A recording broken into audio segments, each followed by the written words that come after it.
Moi! Jostain syystä mä oon joutunut viimeisen viikon aikana selittämään ainakin 3 kertaa, millainen on tyypillinen suomalainen ruoka. Ja mä huomasin sanomani aina lohikeitto, peruna ja poroa pohjoisessa ja turistiravintoloissa. Mutta varmasti meillä on monia muita herkkuruokia.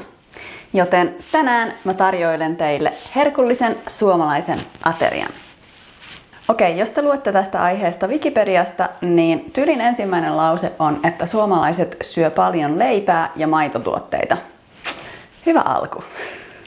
Suomalainen ruoka on saanut paljon vaikutteita sekä Ruotsista että Venäjältä, mikä on loogista, koska molemmat maat on hallinnut meitä vuosien saatossa.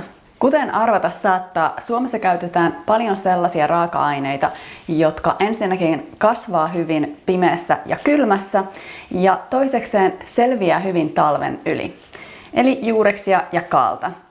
Suomalaisissa ruuissa ei käytetä niinkään mausteita, vaan kaikki ruuat maustetaan runsaasti suolalla. No niin, tässä muutama perinteinen ja hyvin suosittu suomalainen ruokalaji. Hernekeitto on kuivatuista vihreistä herneistä ja sianlihasta valmistettu keitto, jota syödään ruokaloissa joka torstai pannarin eli uunissa valmistetun pannukakun kanssa. Makaronilaatikko on makaronista eli tietynlaisesta pastasta, jauhelihasta ja munamaidosta valmistettu uuniruoka. Makaronilaatikko on tyylin kaikkien lasten lempiruoka ja sitä syödään ketsupin kanssa.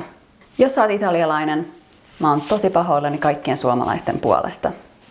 Lihapullat on jauhelihasta, korppujauhosta, kananmunista ja mausteista valmistettuja pyöryköitä, eli Ikean lihapullia syödään myös Suomessa. Maksalaatikko on varsinkin aiemmin ollut jouluruoka ja se valmistetaan uunissa jauhetusta maksasta, voista, riisistä ja kananmunasta. Kuulostaa tosi ällöltä, mutta se on oikeasti aika hyvää. Karjalan piirakassa on riisipuuroa ruiskuoren sisällä, tää on yksi mun lempiruuista. Ja ruisleipä on tietenkin rukista valmistettu tumma leipä ja Suomen kansallisleipä. Jopa 1/3 suomalaisten syömästä leivästä on ruisleipää. Sitten yksi suomalaisten suosikki on uudet perunat, joita syödään kesällä. Mä näin yhden sketsin siitä, miten suomalaiset sekoaa, kun kauppoihin tulee uusia perunoita. Tää on silloin yksi kuumimmista puheenaiheista suomalaisten kesken. Nämä ruoat saattaa kuulostaa peruskauralta, mutta meillä on myös muutama erikoisuus, joita jopa huippukokit kehtaa valmistaa maailmalla.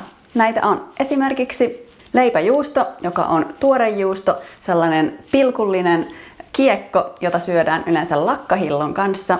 Poroa ja etenkin poron käristystä syödään usein Lapissa ja Helsingin suomalaisissa ravintoloissa. Karjalan paistissa on lihanpaloja vedessä juuresten ja mausteiden kanssa. Tää on monen herkku, mutta mä en ole koskaan tykännyt tästä. Ja sit kalakukko, mitä mä en tietääkseni ole koskaan maistanut, on vähän niin kuin ruislimppu, jonka sisällä on kalaa ja sianlihaa. Mä oon yllättynyt, että meillä on näinkin monta suomalaista ruokalajia, mutta pidä mielessä, että kaikkein suosituin aine Suomessa on peruna. Sä et pääse sitä pakoon Suomessa.